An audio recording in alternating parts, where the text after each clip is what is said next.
우리 오늘 함께 나눌 말씀은요. 데살로니가 후서 1장 1절부터 4절까지 말씀입니다. 데살로니가 후서 1장 1절부터 4절 말씀 우리 한 절씩 교독하겠습니다.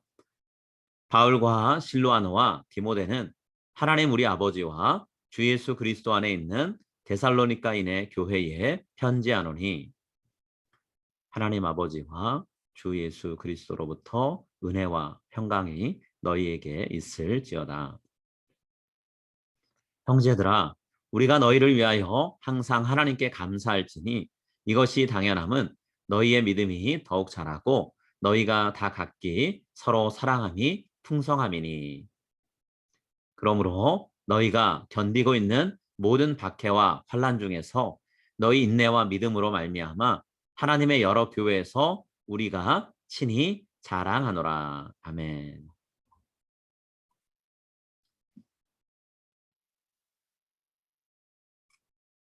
여러분, 창립 50주년 맞이해서 여러분들께 감사 노트를 한 권씩 나눠드렸는데요. 그 노트 안에 한 글자씩 적어가고 계신가요? 어떤 감사의 내용들이 그 안에 담겨 있으세요? 어떤 내용들을 담고 계신가요? 하루를 지나면서 감사할 일이 참 많았다라고 하는 그런 고백들이 생기고 계신가요? 아니면 맨날 똑같은 하루인데 그래서 그냥 감사할 일이 그다지 생각나지 않는 하루였구나라는 어찌 보면 좀 한편으로는 아쉽고 한편으로는 또 노트에 적을 게 없어서 민망하다 이런 생각이 드시기도 하시나요? 네, 여러분 때로는 우리가 당연히 감사해야 될 내용들인데 그런 것들을 내가 당연히 누려야 될 것들이야 라고 생각하면서 감사하지 못할 때도 많아요.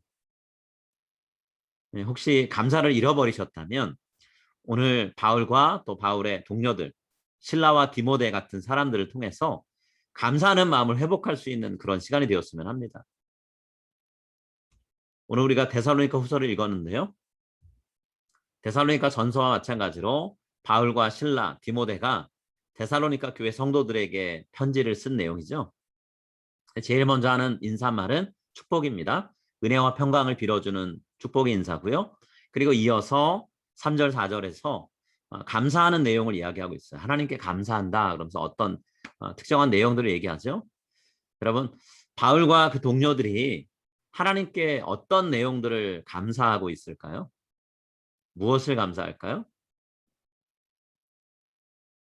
자, 바울과 동료들은요, 하나님께서 그들이 드렸던 기도에 대해서 응답하시는 것, 응답한 결과가 이러이러다라는 내용을 가지고 감사하고 있어요. 이것이 감사의 내용이기도 하고 감사의 이유이기도 합니다. 3절 말씀에 그 감사하는 내용이 나와 있는데요. 우리 같이 한 번 더 3절 말씀 읽겠습니다. 형제들아, 우리가 너희를 위하여 항상 하나님께 감사할지니 이것이 당연함은 너희의 믿음이 더욱 자라고 너희가 다 각기 서로 사랑함이 풍성함이니. 바울과 그의 동료들이 데살로니가 성도들에 대해서 항상 하나님께 감사한다고 얘기하죠. 근데 감사한다고 하면서 뭐라고 얘기했냐면 그렇게 하는 것이 당연하다라고 얘기했어요. 그렇게 하는 것이 당연하다. 그래서 당연하다는 말의 본래 의미는요. 마땅히 그래야만 한다라는 뜻이거든요. 혹은 반드시 그렇게 해야만 한다라는 의미예요. 의무와 책임을 나타내는 그리스 단어인 오페일로멘이라는 단어를 쓰고 있는 거죠. 그렇게 안 하면 안 된다는 거예요. 우리가 평소에 당연하지 라고 할 때 쓰는 용법과는 조금은 다른 면이 있죠. 당연하지라고 할 때는 의무나 책임이 없어요. 그냥 원래 그래야 되는 것이라고 생각할 때가 많죠. 바울은 당연하다라고 하는 것이 마땅하다, 그래야만 한다, 의무와 책임을 얘기합니다. 그러면 바울이 왜 하나님께 자신이 감사하는 것이 마땅히 해야 되는 의무다, 책임이다라고 말을 하고 있을까요?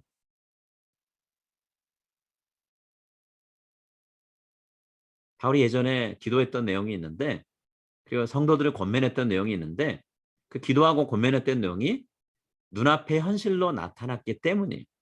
기도가 응답되지 않고 끝난 게 아니라 응답이 되었다라는 거죠. 바울이 어떤 기도, 어떤 권면했었나요? 성도들이 충분히 지금 서로를 잘 사랑하고 있었어요. 믿음도 잘 지키고 있었습니다. 그렇지만 바울은 이렇게 기도했고 권면했는데요. 지금 우리가 서로 사랑하는 모습에 만족하지 맙시다. 앞으로도 계속해서 그런 관계를 더욱더 발전시켜 갑시다. 이렇게 얘기했어요. 오늘 우리가 잘 사랑하고 믿음을 지키고 있지만 여기서 안주하다 보면 그것도 유지 못할 수도 있습니다. 여러분 계속 기도하면서 더욱더 사랑하고 믿음을 지킵시다 얘기했던 거죠. 자, 바울의 기도가 데살로니가전서 3장 12절에 나와요. 바울이 어떤 기도를 했는지 자, 제가 읽겠습니다. 또 주께서 우리가 너희를 사랑함과 같이 너희도 피차간과 모든 사람에 대한 사랑이 더욱 많아 넘치게 하사.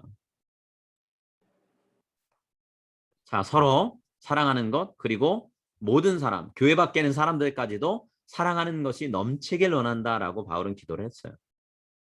그리고 그 기도가 데살로니가 전서에서 드려졌다면 데살로니가 후서를 쓸 때는 이미 이루어졌다라는 거죠. 바울은 하나님께 기도하고 끝나지 않았어요. 데살로니가 성도들한테도 직접 권면했습니다. 데살로니가 전서 4장 9절 10절에 바울의 권면이 나오는데요. 자, 우리 이 말씀은 함께 같이 읽겠습니다. 형제 사랑에 관하여는 너희에게 쓸 것이 너희에게 쓸 없음은 것이 없으면 너희들 너희들 자신이 자신이 하나님의 하나님의 가르치심을 받아 가르침을 받아 서로 서로 사랑하며 사랑함이라. 너희가 너희가 온 온 마게도냐 마게도냐 모든 형제에 대하여 과연 이것을 행하도다. 형제들아 권하노니 더욱 그렇게 행하고. 자, 이렇게 간절한 마음을 담아서 바울이 권면했고 기도했는데 결과가 어떻게 나타났죠? 하나님께서 성도들 안에 믿음과 사랑이 풍성하게 채워지고 넘치게 해주셨다 얘기하고 있어요. 자, 아까 읽었던 3절 말씀 중에 짧게 제가 다시 한번 읽어드릴게요. 너희의 믿음이 자라고 너희가 다 각기 서로 사랑함이 풍성함이니. 자, 믿음이 자라고 사랑이 풍성해진답니다. 영어에는 풍성하다를 increasing이라고 되어 있습니다. 사랑이 점점 증가하고 있다는 얘기예요. 자, 바울은 이 말을 할 때 현재 시제를 사용했어요. 현재 시제. 성도들의 믿음이 계속해서 자라고 있다는 거죠. 그럼 믿음이 무엇인가요? 하나님과의 관계를 나타내는 단어죠. 그러면 믿음이 자라고 있다는 얘기는 하나님과 점점 더 데살로니가 성도들이 깊은 교제를 나누면서 영적으로 성장하고 있다는 얘기예요. 영적으로 성장하고 있다. 또 어떤 얘기를 하나요? 서로 사랑하는 모습이 점점 풍성하게 자라고 있다 얘기합니다. 서로 사랑한다는 건 뭐죠? 다른 사람과의 관계예요. 대인관계예요. 그러면 믿음이 점점 자라고 사랑이 풍성해진다. 이 두 가지 합쳐보면 하나님과의 관계, 사람과의 관계가 성숙해지고 성장한다는 얘기죠. 부족함 없이 점점 자라가고 있다는 얘기예요. 데살로니가 성도들의 현재 모습이 완벽하지 않을 수는 있어요. 그렇지만 점점 더 완벽한 모습, 온전한 모습으로 변해가고 있다는 뜻이죠. 그러니 바울이 이런 모습에 대한 이야기를 들으면서 어떻게 감사하지 않을 수 있겠어요. 본인이 말씀의 씨앗을 뿌렸던 교회인데 그 성도들이 멀리 있지만 믿음은 여전히 계속 자라고 있고 하나님 앞에서 사랑이 풍성해진 걸 보는데 감사하지 않을 이유가 없죠. 하나님께 기도했던 내용 중에서 응답된 것이 있다. 그래서 감사하다는 거예요. 오늘 우리도 바울처럼 우리 자신을 돌아왔으면 좋겠는데요. 내가 기도했던 내용 가운데 하나님이 응답하신 내용들은 어떤 것이 있는가 그리고 확인해 보고요. 감사했으면 좋겠어요.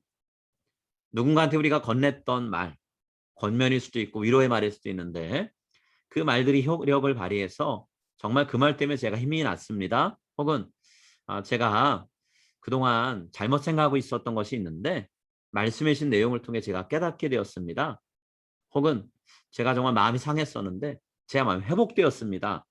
라고 하는 내용들이 있으세요? 여러분 감사 노트를 펼쳐보시고 한번 오늘 하루를 돌아보세요. 그리고 그런 내용이 있으면 적으시고요. 그리고 마지막으로 하나님께 감사하는 기도를 드리세요. 바울이 했던 것처럼 하나님 감사합니다. 오늘 저를 사용해 주시고 또 제 안에 임해 주신 거 감사합니다. 그렇게 우리가 기도했으면 좋겠고요. 또 이렇게 생각되시는 분이 있을 거예요. 아무리 찾아봐도 감사할 내용이 오늘은 없다. 그렇다고 하면 감사할 내용이 없다고 끝낼 일은 아니죠. 자, 나 자신을 포함해서 내 주변 사람들 가운데 기도해 줘야 될 사람들이 누가 있는가를 한번 떠올려 보세요. 그리고 그분들을 위해서 기도 제목을 적으시고 오늘 하루 마치기 전에 기도하시기 바랍니다. 그리고 그 기도 제목이 응답될 때까지 여러분 기도하세요. 그리고 응답이 되면 감사하세요. 자, 지금 감사할 제목이 없다고 우리가 물러설 일은 아닌 거죠. 또 다른 분들의 신앙 성장을 위해 발전을 위해서 여러분 도움의 손길을 내밀어 보세요. 또 사랑의 마음을 담아서 위로하시고 권면해 보세요. 우리가 진심으로 마음을 다해서 권면했던 내용이 그 말씀을 들은 상대방한테 전달돼서 그분의 삶이 변화되기를 원하면서 우리가 기도했으면 합니다. 그러면 나중에 하나님이 감사할 수 있는 제목들을 보여주실 거예요. 오늘 우리가 감사할 제목이 없다면 앞으로 감사할 제목을 위해서 함께 또 힘쓰는 여러분들 되시기를 이 시간 간절히 축복합니다. 자, 두 번째 우리가 생각해 볼 부분이 있는데요. 오늘 본문에서 바울이 성도들의 믿음과 사랑이 성장하는 것에 대해서 감사하는 또 다른 이유가 있어요. 기도 응답됐기 때문에 감사한 것도 있지만 또 다른 이유가 있는데요. 그건 뭐냐 하면 성도들이 지금 핍박을 당하고 있어요. 환난을 당하는 중이에요. 어려운 상황입니다. 그런데 그런 가운데서 이런 놀라운 결과가 일어났기 때문이라는 거예요. 어려우면 힘들면 믿음이 약해지고 다른 사람 돌아보지 못하는 사랑이 식어버릴 수 있죠. 그런데 데살로니가 성도들은 거꾸로 갔어요. 본래 가야 될 길을 갔다라고 말할 수도 있죠. 자, 우리 4절 말씀 한번 같이 읽을까요? 4절. 4절입니다. 그러므로 너희가 견디고 있는 모든 박해와 환난 중에서 너희 인내와 믿음으로 말미암아 하나님의 여러 교회에서 우리가 친히 자랑하노라. 여러분, 데살로니가 성도들이 지금 모든 박해 환난 가운데 있다고 바울이 얘기하고 있어요. 모든이란 단어가 어떤 의미 갖고 있을까요? 다양한 방식으로 어려움이 찾아온다는 얘기죠. 여러 가지 상황에서 고통이 그들에게 더해지고 있다는 얘기예요. 누가 데살로니가 성도들을 괴롭히고 있나요? 데살로니가 성도들이 살고 있는 지역의 주민들이 그러고 있어요. 그리고 배후에는 하나님의 사람들이 늘어나는 것을 시기하고 질투하는 사탄이 있습니다. 사탄의 조종과 지시를 받는 사람들이 성도들을 괴롭게 하고 있는 거예요. 자, 데살로니가 성도들의 믿음은요, 온실 속에서 자라나는 화초 같은 그런 믿음이 아니었어요. 복음을 처음 들었던 그 순간부터 여러 가지 풍파도 있고 몰아치는 거친 환경이 있었습니다. 그런데 그런 가운데서 믿음이 생겨난 거예요. 그렇기 때문에 바울은 감사하는 거예요. 아무 일이 없으니까 그래서 감사하고 믿음이 자라는 것 같고 사랑하고 그게 아니라는 거죠. 어려워서 믿음 지키기 어렵고 사랑 나누기 어려운데 그런 가운데 꿋꿋하게 가야 될 길에 가고 있는 걸 보면서 바울이 감사하는 거예요. 자, 너무 감사해서 바울이 어떻게 했나요? 데살로니가 성도들의 이 굳건한 믿음을요 자랑하고 다니기 시작했습니다. 마게도냐, 아가야 여러 교회에 가서 자랑했어요. 혹시라도 그곳에 있는 성도들이 데살로니가 성도들처럼 어려움에 처해 있다면 믿음을 잃지 않고 굳건하게 견뎌내고 살아갈 수 있도록 격려하려고 도전하려고 자랑하는 거죠. 또 자랑했다라고 바울이 데살로니가 후서에서 쓰고 있죠. 왜 이 말을 굳이 데살로니가 교회 성도들한테 얘기할까요? 데살로니가 성도들이 바울이 지금 그들을 자랑하고 있다는 거, 자랑스러워한다는 걸 생각하면서 지금 여전히 그들도 어려움 가운데 있는데 그 어려움을 잘 견뎌내길 바라는 마음, 격려해 주길 원하는 거죠. 바울의 말을 들으면서 위로받고 힘을 얻길 원하는 거예요. 바울이 데살로니가 후서에서는 얘기하지 않았지만 데살로니가 전서에서 이런 이야기를 했는데요. 바울과 그의 동료들도 어려움에 처해 있습니다. 사람들에게 쫓겨나고 매맞고 도망치는 일들이 데살로니가를 떠난 이후에도 계속 있었어요. 그런 어려움이 있을 때 데살로니가 성도들이 어려움 중에도 믿음을 지키고 있다는 소식을 들으면서 위로를 받았고 힘을 낼 수 있었다. 이렇게 얘기하고 있어요. 데살로니가전서 3장 7절 말씀인데요. 우리 이 말씀을 같이 읽겠습니다. 데살로니가전서 3장 7절. 이러므로 형제들아 우리가 모든 궁핍과 환난 가운데서 너희 믿음으로 말미암아 너희에게 위로를 받았노라. 자, 바울은요, 자신과 동료들이 어려운 가운데 믿음을 지킨 데살로니가 교회 성도들의 모습을 보면서 위로받았던 것처럼 다른 지역에서 힘들게 신앙생활하는 성도들한테도 그런 위로가 임하기를 바라고 있는 거예요. 그래서 자랑을 합니다. 그러면 사람의 마음은요, 아주 작은 자극에도 반응을 할 때가 있어요. 물론 제가 여기서 말하는 반응은 긍정적인 반응을 얘기합니다. 예를 들어 볼게요. 혹시 꽃을 뜻하지 않게 선물 받아보신 적 있으세요? 꽃 선물. 자, 선물 받았을 때 어떠셨나요? 그때 여러분 얼굴이 어떻게 변했는지 혹시 기억하세요? 대부분 자기도 모르게 미소를 짓게 됩니다. 이런 거를 다 그러면서 우리가 반응하게 되죠. 2005년에 뉴저지에 가면 럭거스라는 주립대 있죠. 자, 럭거스 대학교에서 아주 흥미로운 실험을 하나 했어요. 어떤 실험했냐면 꽃을 선물로 받을 때 사람들이 짓는 표정과 다른 것을 선물로 받았을 때 표정이 어떻게 다른지, 어떤 때 훨씬 더 적극적이고 긍정적인 반응을 보이는지를 실험을 했던 거예요. 네, 결과가 어땠을까요? 꽃을 선물 받은 사람들의 반응이 훨씬 더 확실했어요. 네, 꽃을 받은 사람들은 모두 다 진짜 미소를 지었습니다. 정말 너무 기뻐서. 근데 그것뿐만이 아니라 다른 선물을 받았을 때보다도 정말 기뻐하는 그 기분, 좋은 기분이 더 오래 가더라는 거예요. 네, 꽃은 물론 시들죠. 그렇지만 한동안 볼 수 있잖아요. 그리고 시들었어도 또 말려서 또 우리가 보관할 수도 있죠. 그래서 그런 것 같아요. 네, 꽃은 평상시에 사람들 마음을 밝게 해주죠. 평상시에만 그런 게 아니라 정말 절박한 상황에서 스트레스를 많이 받는 분들이 있을 때 그 스트레스를 줄여주는 효과가 굉장히 크다 그래요. 시리아 난민들 여러 나라에 퍼져 있습니다. 이라크 땅에도 있고요. 혹은 뭐 터키 땅에도 가 있고 유럽 여러 나라에 가 있는데 시리아 난민 캠프에 있는 사람들이요. 당장 배급받아서 살아야 되는데 먹을 게 부족하죠. 하루가 괴로운 날이에요. 그런데 그러면 먹을 것을 뭐 생산할 수 있는 나무나 뭐 채소 이런 걸 기를 수도 있잖아요. 그런데 대부분 아주 많은 사람들이 꽃을 심더라는 거예요. 먹을 것을 심는 것보다 꽃을 많이 심더래요.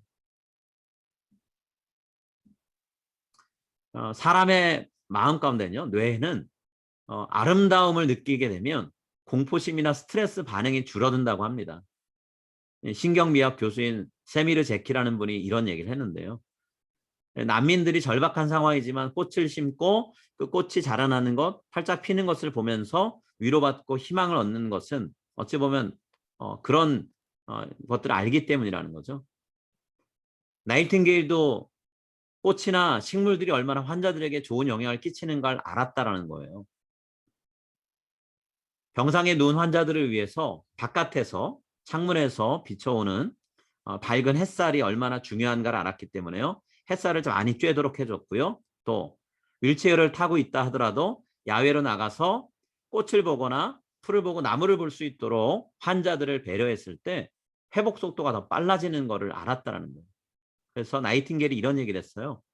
환자들이 아름다운 꽃을 보고 무척 기뻐하던 모습을 잊을 수가 없습니다. 그 이후의 회복이 훨씬 빨라졌던 것을 기억합니다. 이렇게 얘기했다는 거예요. 환자에게는 병을 이길 수 있는 힘을 주는 것이 꽃이고요. 오늘 내가 극도의 스트레스가 있을 때 스트레스를 감소시키고 이겨낼 수 있도록 마음을 바꿔주는 것도 꽃이 한다는 거예요. 자, 제가 왜 꽃 얘기하냐면 여러분 사람들의 마음에 미소를 짓도록 얼굴 표정이 바뀌도록 만들 수 있는 것이 꽃이라면 우리가 꽃을 심는 사람이 되었으면 하는 마음이 있습니다. 꽃을 심는 사람. 어떤 꽃을 심으면 될까요? 오늘 데살로니가 성도들이 보여주었던 그런 꽃들이요. 믿음의 꽃을 우리가 심었으면 하고요. 사랑의 꽃을 심었으면 합니다. 어렵고 힘든 가운데 인내의 꽃을 우리가 심을 수 있는 사람이 되었으면 합니다. 여러분 그 꽃들이 심겨지는 마음마다요. 하나님이 베푸시는 기쁨과 감사의 웃음소리, 웃는 표정이 늘어날 거라는 거예요. 제가 감사 노트 잘 쓰고 계시냐 설교 시작하면서 말씀드렸죠. 감사해야 될 것들이 많은데요. 당연하다고 여기기 시작하면 감사하지 못합니다. 그런데 오늘 바울이 내가 감사하는 것이 당연하다 얘기했던 것처럼 감사의 생활을 당연시 여기는 우리 모두가 될 수 있기를 이 시간 축복합니다. 자, 우리 같이 기도하겠습니다.